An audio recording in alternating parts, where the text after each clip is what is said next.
السلام عليكم حبايبي، ازيكم عاملين ايه؟ ربنا يجعل يومكم هادي ونادي وكله خير وسعاده وحب عليا وعليكم. شوفوا بقى كتاكيتي الاكل بقى بتاعت النهارده اللي انا هعملها لهم. هما منتخين طبعا جوه كالعاده.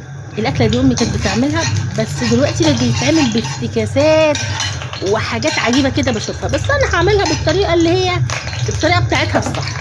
بس وانا بعمل غدوه النهارده عاوز اقول لكم على حاجه استغربت لها قوي في العيد ده، قوي استفزتني صراحه، فقلت اقولها لكم. في ناس في قبل العيد بشهر كده تجيب الخرفان ويحطوها فوق سطح العماره ويقعدوا كده يوكلوا فيه قبل العيد كده ايه بشهر، عشان يعني لما يجي يذبحوا بقى يبقى ايه، يبقى سمين كده وحلو. المهم واحد عندنا جاب الخروف، يعني كله جاي، بس ده بقى ما تفهمش يعني في ايه في دماغه او محدث نعمه مش عارفه. المهم كل يوم يقول لمراته طلعت شفت الخروف عاوز حاجه ولا لا؟ قالت له هيعوز الخروف، ما انت حاطط له الميه وحاطط له الاكل، انا هطلع اعمل له؟ قول لها مش تطلعي تشوفيه يكون عاوز حاجه؟ يعني انت متوقع يعني بدماغك دي الخروف هيعوز ايه؟ يعني الخروف هيعوز ايه لما يكون محطوط قدام منه الميه والاكل؟ هيعوز ايه الخروف؟ تطلع تغني له شويه ولا تطلع تحط له تليفون يتسلى على النت حبه؟ هو في ايه في دماغك؟ ماما قعد خوت دماغي يا جماعه، وشباك المنور بتاع اوضه النوم خوت دماغي شهر. كل يوم طلعت شفت الخروف عاوز حاجه، في الاخر خالص لما جه بقى يوم العيد وذبحوا الخروف قال لي الذوق بعت لنا حته لحمه وحته عظم. شفتوا النكال؟ شفتوا؟ عاوز اقول ده انت طول الشهر قارف امنا، شهر 30 يوم الخروف الخروف الخروف. هو انت ايه؟ ما حاسس ان انت حاطط فوق عد؟ ده انا اتنقطت نسيتوني اللي بعمل فيه. بصوا بقى، انا جبت البصل هنا حطيته طبعا زي ما انتوا اكيد شفتوا، وديت كان نص كيلو لحمه، وده الملح والفلفل. معلش انا قلت اقول لكم الحته دي لان الحته دي فرسانه قوي يا جماعه، فرسان مفروسه منه فرسه. لما بشوفه ببقى عاوزه اقول له ده انت محدث نعمه. حطيت هنا البصل وحطيت اللحمه وبهرتها وهسيبها بقى كده ايه مع نفسها. بس انا بستغرب للاشكال اللي زي دي، يعني عارفين يا كتاكيتي، يعني بشوف ناس ساعات لما بتبقى جايبه مثلا الخروف والاضحيه دي كده ايه، يعني ما حدش يحس بيها. وفي ناس تانية بقى يعني غاويه فشخره قوي، الفشخره في دمها يحسسك انه حاطط فوق السطح مش خروف، حاطط عجل. لازم يعرف السكان كلهم والعماره ان الراجل ده هيذبح يوم العيد. فشخره فشخره. لما اتنقطت كنت عاوزه امسك حته العظم اللي بعتها لي ديت يا عيال بحته اللحمه واخبطها في وشه، اقول له مش عاوزين. بس سكت وكتمت له ايه، كل سنه وانت طيبه وانت طيب يا اخويا وانت طيب. كنت عاوزه اقول له ده انت صدعت دماغ امي من الشباك بتاع المنور طول بقالك 30 يوم. الخروف الله يكون في عمر مراته منه، هتطلع تغني للخروف ولا ترقص له؟ ما هو قدام منه الماء والاكل. كل يوم طلعت شفت الخروف عاوز حاجه، هيعوز ايه؟ كنت عاوزه اقول له بقول لك ايه، انا مش عاوزك تذبح بعد كده في العيد، اصل انت بتاخد الثواب فالثواب راح. صدقني الثواب بتاعك راح يا باشا. وعاوزه اقول الكلام ده لاي حد بيعمل الحركه دي، لان انا اعرف ناس بتجيب وبتذبح وبتفرق مفيش حد بيحس بيها خالص بينها وبين ربنا، انما محدثين النعمه دول لا. لان بدات يا جماعه والله العظيم الاحظ ان في ناس كتير قوي بتعمل الموضوع ده فشخره. واكيد كل اللي بيسمعنا دلوقتي قابل في حياته حد كده. ما علينا، انا عصقت اللحمه والبصل ودلوقتي هعمل بشاميل زي ما انتم شايفين كده. بس انا قلت احكي معاكم لان الموضوع ده مستفزني قوي، واكيد انتوا كمان قابلتوا في حياتكم ناس كده، يعني تحس ان الواحد فيهم مش بيذبح يوم العيد ان ديت مثلا ثواب عند ربنا، لا ده فشخره. يعني انا بستغرب لهم قوي قوي، يعني ببقى عاوزه اقول له والله ما يعني مش عاوزه اغلط. يلا بصوا بقى، انا هنا هعمل البشاميل اهوت، بس احنا عندنا بنحب البشاميل كتير عشان النايمين جوه دول لما يصحوا هم طالبين الطلب مني، قالوا لي احنا عاوزين المكرونه تكون بتوزع، يعني يعني احنا عاوزينها. انا هقول لكم هي صينيه مكرونه بالبشاميل. قالوا لي بس احنا عاوزين بشاميل كتير كتير قوي، لدرجه ان انا جبت الحله دي وحطيت فيها 4 معالق دقيق مع 4 سمنه مع ال2 كيلو لبن دول. شايفين؟ حطيت اللبن اللي في الحله كله، بس طبعا لازم انا ايه بحطه كده بالتدريج عشان ما يتفتحش مني، لان انا بصراحه يعني مش عايزه ازعلهم، لان انا ضايقتهم الفتره اللي فاتت كتير. فقلت يا بنت بلاش نكد، كفايه النكد اللي هم فيه. بصوا وكمان انا عندي برد كمان. حد هيقول لي في حد يجي له برد في الصيف؟ انا جالي برد في الصيف. قلت بقى اسيب بقى البشاميل كده ايه يتظبط مع حاله على بال ايه ما اولع الفرن، لان الفرن عندنا لازم يولع قبلها بساعه على بال ما يسخن. مش عارفه في ايه، بس انا كانت مستفزياني قوي حته الخروف دي يعني. فقلت وانا بعمل الغدا اقعد كده افضفض معاكم، لان انا بصراحه مش لاقي حد افضفض معاه، مش لاقي حد اطلع له اقعد اتكلم معاه. يقعدوا بقى يقولوا لي انت محبكاها قوي. عادي عادي، الراجل جايب خروف وفرحان بيه. ده على اساس مفيش حد جايب خروف في العماره كلها الا انت ولا ايه الشك؟ انا عارفه دلوقتي بقى لما يسمع هيعرف ان انا بتكلم عليه. مفيش حد جايب خروف الا انت. وبعدين بعد المناهي نسيت اقول لكم على حاجه بقى. شوفوا الله ينكد علينا الثاني. 3 حتت جبنه مثلثات دول كانوا فاضلين من الفطار، فهم كانوا حاطينهم في الثلاجه. حد واحد فيهم يعني متعشم ان هو هيقوم يعملوا سندوتش. احب اقول لك يا حبيبي ان خالتك خدتهم حطيتهم على البشاميل. يعني هيقوم اول ما يقوم يفتح الثلاجه يقول لك اما اعمل لهم سندوتش على بال الاكل ما يطيب، هو هيقوم مش هيلاقيه. بس بيخلوا البشاميل حلو، بيودوه كده في حته ثانيه، بيخلوا له ريحه وطعم جميل. بقول المعلومه دي لاي واحده. بصوا انا هبهره هنا، تكون بتعمل مثلا كده وعندها مثلا حتتين جبنه مثلثات، جبنه كيري، اي جبنه من اللي هي الدسمه دي تحطيها على البشاميل هيودولك في حته ثانيه خالص، وهتلاقي طعمه جميل.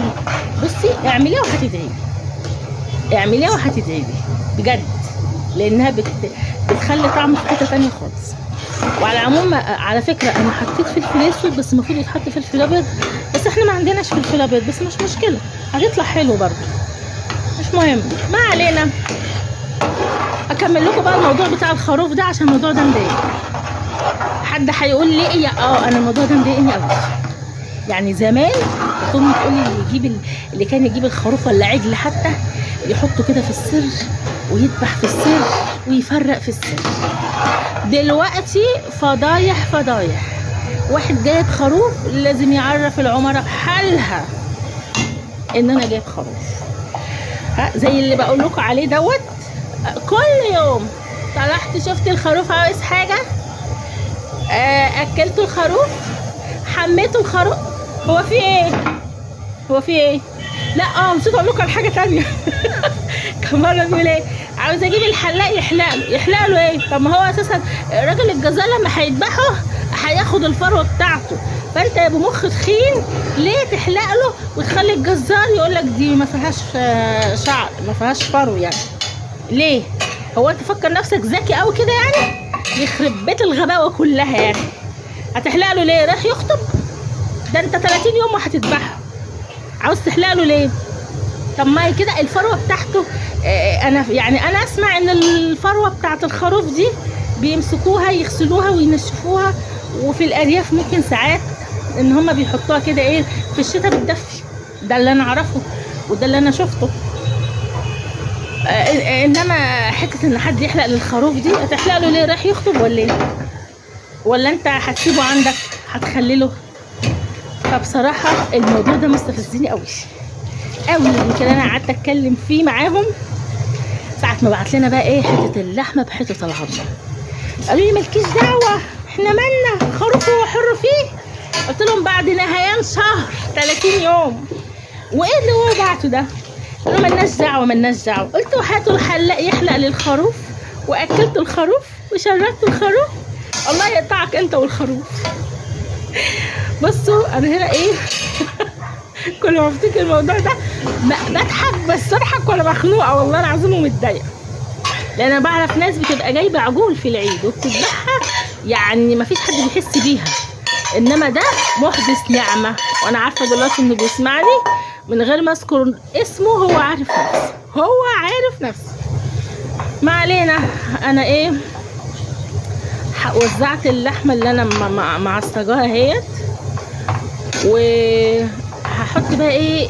الاستاذ بودي واقف ورا دلوقتي معتقد ان المكرونه كتير، فانا هحط وهيتبقى حبه ياكلهم بخلطه البشاميل، بس ده مش هيحصل يا باشا، لان انا هحط المكرونه كلها.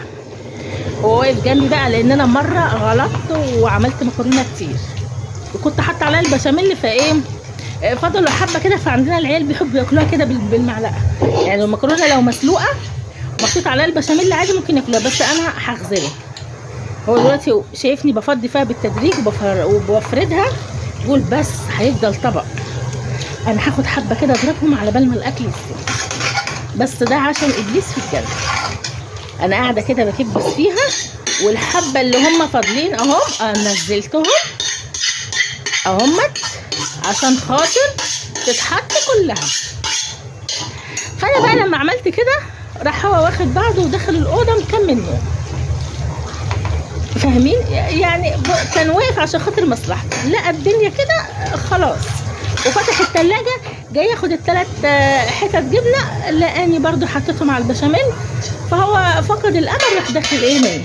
وادي بقيت البشاميل اللي هحطه على الصينيه افضيه برضو كله عشان كان متعشم او ان هو هياخد حاجه، ولو ان انا عارفه الحله دي هيقعد ايه بالمعلقه كده يلم اللي فيها، بس مش هيلاقي فيها حاجه تتاكل عامه لان انا كحت كل اللي فيها. هفردها كده. الصينيه بقى ديت صينيه مكرونه بالبشاميل اللي هي الطريقه بتاعت امهاتنا اللي ما فيهاش اي افتكاسات، اللي زي ما انتم شايفينها كده وانا بعمل فيها قدام منكم، ما فيهاش اي افتكاسه. ودي بقى شويه الجبنه بقى، انا بموت بقى في الجبنه دي على مكرونه على نجريسكو، بحب قوي قوي قوي الجبن دي وهي على الوش كده وهي سايحه، والصينيه تبقى طالعه سخنه كده. احساس تاني يا عيالي، احساس تاني. انا فضيت كل اللي في الطبق ما اقولكوش، بفردها كده لان هي كلكعت مني شويه، بس يلا مش مشكله. كتكيت صحيح ما حطيتوش اللايك ليه؟ واللي اول مره بيشوفني ما اشتركش في القناه ليه؟ ها، اول مره بيشوفني يشترك في القناه عشان كل ما انزل فيديو يقول لي رايه ايه. واللي ما حطش اللايك حطوا اللايك بقى يا جماعه بقى. بصوا الصينيه دخلت اهي وطلعت. طبعا هي كانت المفروض تستنى شويه كمان، بس انا خفت لحسن تتحرق من تحت لان الفرن عندنا محتاج يتظبط. بس انا هقطعها كده واوريها لكم وهي سخنه. البشاميل قد ايه سايح، بس للاسف انتوا مش هتشموا ريحه طبعا لان الكاميرا ما بتوصلش ريحه، بس هوريكم حلاوتها والريحه ما اقولكوش. صدقوني دي الطريقه الاصليه للمكرونه بالبشاميل، دي الطريقه اللي امي كانت بتعملها من غير الافتكاسات الجديده بقى. يعني ساعات اشوف ناس يقول لك ايه، حطي شويه صلصه وانت بتعصجي اللحمه. ليه احط شويه صلصه؟ شايفين حاجه كده؟ الريحه بقى مش قادره اقول لكم عليها، تحفه تحفه تحفه تحفه. يعني اقول لكم ايه، اتفضلوا معانا اتغدوا. صينيه متكلفه، صينيه تقعدي كده تحطيها وطبق مخلل ليمون او بتنجان. بصوا شايفين الحلاوه؟ تحسوا ان هي بص كده والله من غير مخلل ولا من غير اي حاجه، كتاكيتي تقعدي كده تاكلي وتدعولي. ولو ان هم هنا في البيت بياكلوا بس مفيش حد بيدعيلي ولا في الدماغ، هم قاموا لقوا الاكل بياكلوا وخلاص، لكن بقى مفيش حد بيدعي. مش عارفه في ايه، حتى انتوا كمان يعني ما فيش اي كلمه حلوه، مفيش اي لايك حلو، مفيش خالص. على العموم كل سنه وانتم طيبين ونهاركم سعيد وكله خير يا رب، واللي نفسه في حاجه يا رب يحققها. وادعوا لي انولي اللي ببالي انا كمان، ويومكم كله خير وسعاده. يلا سلام.